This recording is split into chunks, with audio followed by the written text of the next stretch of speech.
Bible is full of stories of men and women.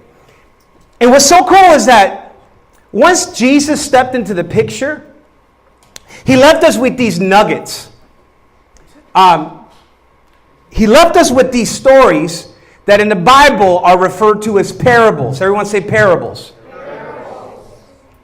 What are parables?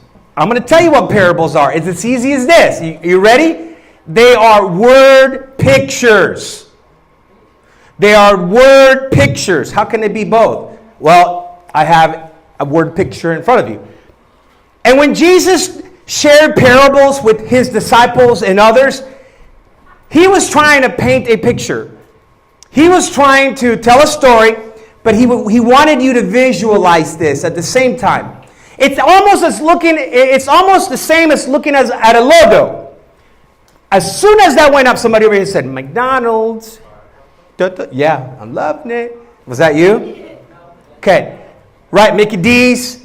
I mean, you see this anywhere in the world. And you know what it is. You could be in the jungle of Brazil. You could be in China. You could be at the Dubai airport. Busiest place on earth. You see that, you're going to be like, oh, I know what that is. Next slide. It's a word picture. It's known as a logo, right? But look at it as a word picture. And this is what Jesus did when he shared parables. He shared stories so that we could visualize it and it could get ingrained in our hearts and brains. Next picture. Minecraft. Right? I mean, you guys are recognizing this. Next picture.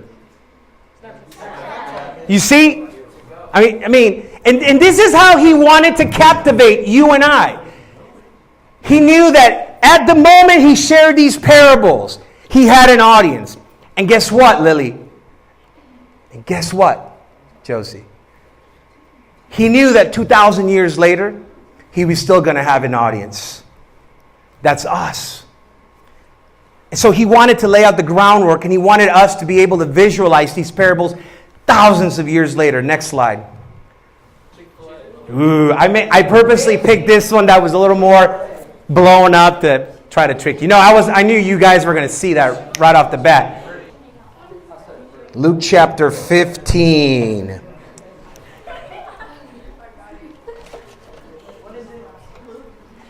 Here Jesus leaves us with some word pictures, also known as...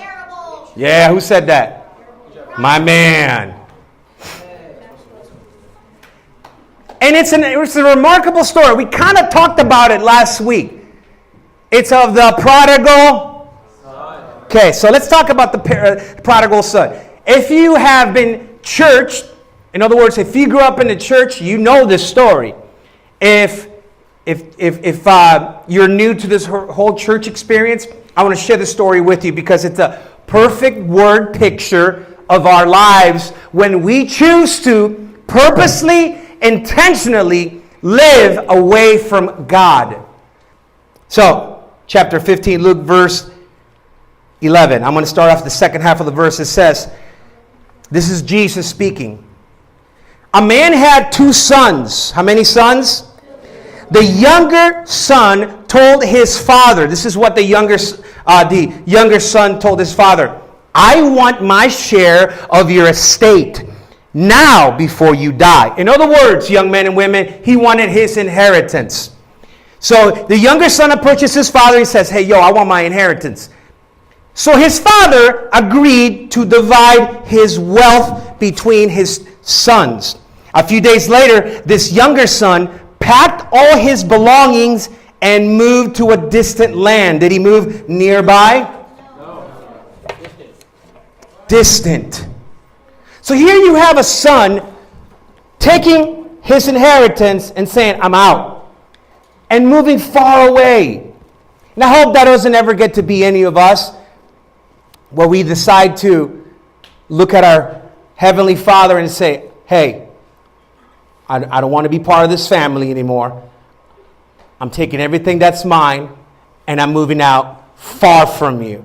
Because listen, young men and women, this little group over here, That's not a place I ever want to find myself again. I've been there. That's not a place I want any of you guys to find yourselves in. It says here that he moved to a distant land, and there, guess what he did there? He wasted all his money in wild living. My paraphrase Bible says that he wasted it on two specific things: partying and other things we're going to talk about, we're going to mention. Prostitutes. I'll just go ahead and say it. That's what the paraphrase Bible says. I'm just going to go ahead and say it. I think we're all old enough here to not have to hide things. He wasted it on wild living. This verse in the New Living Translation says wild living. And in verse 14 says, about the time his money ran out. What happened? A great famine swept over the land, and he began to starve. He persuaded a local farmer to hire him, and the man sent him into his fields to feed the pigs. The young man became so hungry that even the pods he was feeding the pigs looked good to him, but no one gave him anything. I think pods is too soft of a word. Don't you think so, Mr. Nick? Why don't we go ahead and use the word slop? That's what you feed pigs, right? Slop. He says that he was so hungry that even the slop, everybody say slop, slop, that the slop he was feeding the pigs looked good to him, but no one gave him anything. When he finally came to his senses, he said to himself, man, at home, even the hired servants had food, enough to spare. He said, back when I was at my father's house, before I made this terrible decision to leave my family and go distant, I had everything. Even his servants have more food than what I have now. Even his servants don't have to hang out with pigs and eat slop. When he finally came to his senses. And he said, here I am dying of hunger. I will go home to my father and say, Father, I have sinned against both heaven and you. I am no longer worthy of being called your son. Please take me on as a hired servant. He came to his what? But I think it's so amazing that this young man found himself so broken, he was humiliated. How demoralizing would it be to have to hang out with pigs all day, feed them, and crave the things, the slop that these pigs are eating, knowing that back at home, you have everything. But because of your choice, because of my choice, we chose to leave that. And young men and women, that's what happens, unfortunately, when we are presented with the goodness of who God is. The song says how he loves us. Do you guys believe that? He loves you?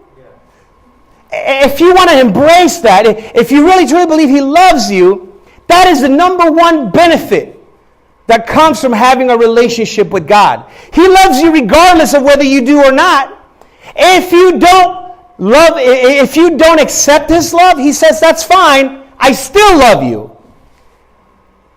And whether you accept his love or not, the only thing he hates is your sin. Because your sin, if we choose our sin instead of his love, then we are settling for who said that? Slop. But I think it's so amazing to see the humility of this young man. Of course, it came after he realized the mess that he was in. He says that he came to his senses and he says, I will go home to my father and say, Father, I have sinned against both heaven and you, and I'm no longer worthy of being called your son. Please, can you hire me as a servant? Talk about desperation. And check this out. This is how filled with humility he became. It says, so he returned home to his father, and while he was still a long way off, his father saw him coming, filled with love and compassion. He ran to his son, embraced him, and kissed him. His son said to him, Father, I have sinned against both heaven and you, and I'm no longer worthy of being called your son. But check out what his father does. His father said to the servants, quick, bring the finest robe in the house and put it on my son. Get a ring for his finger and sandals for his feet. And by the way, kill the calf we have been fattening. The fattest calf you have. We're going to throw a party because our son is back. We must celebrate with a feast. For this son of mine was dead and has now returned to life. He was lost, but now he is found. So the party began. No DJ. There was no lights. Just a good old traditional feast put on by a father who loved his son so much, even after his son chose to do what he did. Here's the thing. The father, if you look at it now, step into the father's shoes for just 1 minute. Do you think the father felt disgraced? Do you think that the thought of maybe if you lived in a small town or in a town or city where everybody knows each other, the thought came into his head, what's everybody going to think when they hear that my son has disgraced me in such a way? That my son is, and maybe he had heard, word got to him that his son was living amongst pigs. How do you think the father felt? I'm about to give away my presentation by saying I'm simply going to illustrate what us as humans settle for when we turn our back on God and we decide to embrace our sin and go with our sinful nature, choose to do the things we know are wrong. Because listen, guys, your teachers might have said this, your parents probably said this to you. Somehow, somewhere, some way in your life, somebody has said to you, it's all about the choices you make. Yeah? Is that a fair statement? You've heard that before? Because it is all about the choices you make. We choose to turn our backs on God every time we fall for temptation. And we choose to sin. We choose every time that we look at something on the phone that we are not supposed to be looking at. Not because mom and dad said so. That's secondary, guys. Every time we look at something on the phone, send a text we shouldn't be sending, it's not because mom told me not to. No, it's because it is dishonorable before the eyes of God. The God that loves you, like the song says, it saddens him. It saddens him completely. He probably cries. God is a spirit. He's a supreme spirit being, but I bet you he cries every time we do something that brings disgrace to ourselves and dishonor to him. It's like saying, look, I really like this boy, so I'm going to send him some text messages that I shouldn't be sending him. Or a girl. While many of us love hot dogs, you're not going to love what happens to the hot dog here in a second. So you may think you like what you're doing, but the Bible says that in the end, it brings death. You may say, well, you know, applesauce. Who doesn't like applesauce? If you don't like applesauce, you are a weirdo. But hey, it's okay telling a couple of lies. It's all right. It's okay. It's okay if I tell a lie or two. It's all right. Thomas, you want to open that up for me? You're going to have to wash your hands afterwards. You know what? It's okay. It's okay if at nighttime when my parents are not watching, it's okay if I sneak in some of those X-rated sites I shouldn't be going on because oops, my parents forgot to put a filter on my phone, so I'm going to watch some things I'm not supposed to be watching because it is dishonorable. It's dishonor to God. It's disgraceful, and it brings death to my life. I'm not talking you're going to die and we're going to have a funeral for you tomorrow. I'm talking it's spiritual death. Thank you. Now, I need your guys' help. Thomas just threw a candy cane in there. What can this represent? Come on, help me out. I gave you a couple examples. Cussing. What? Cussing. Cussing. You know what? I'm going to curse up. I'm at school. I'm not at church. I'm definitely not at the house. It's not Wednesday. It's Friday morning, man. I'm ready for the weekend. So I'm going to curse like a sailor. Is that all the candy cane? B word there. You know what? I'm just going to throw the plastic in there. B word there. The F word there. Sounds like an old McDonald's song. E-I-E-I-O. Okay. Oh, what's better than one hot dog? Two hot dogs. Come on, help me out here. What does this represent? Come on, what does this represent? Huh? Bad talking your parents. Dude! Hey, my little homie over here, man, he's preaching. You want to come preach? No. Hey, you're doing great. Back talking to your parents. Thomas, you want to open? What's better than two hot dogs? Hamburger. Before you throw that in, how about a nice, juicy turkey burger that expired 25 days ago? What is the turkey burger? The nasty turkey burger. Hey, over here. What does the nasty turkey burger represent? Ken. Oh, envy. Anybody mind explaining what envy is?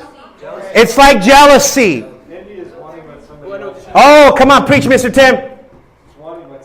Is wanting what somebody else has. Perhaps your parents can't afford the J's that your friend has, or if you're old enough to drive, perhaps your parents can't afford, even though they work their tails off, maybe 2 jobs, they can't afford to buy you the car that your friend has. Maybe you're a junior or a senior in high school, and heck, you're still being dropped off by your parents, or maybe even taking the bus, while you see your junior and senior friends pulling up into the school, thinking they own the city. That's called pride, by the way. But yeah, you could be envious.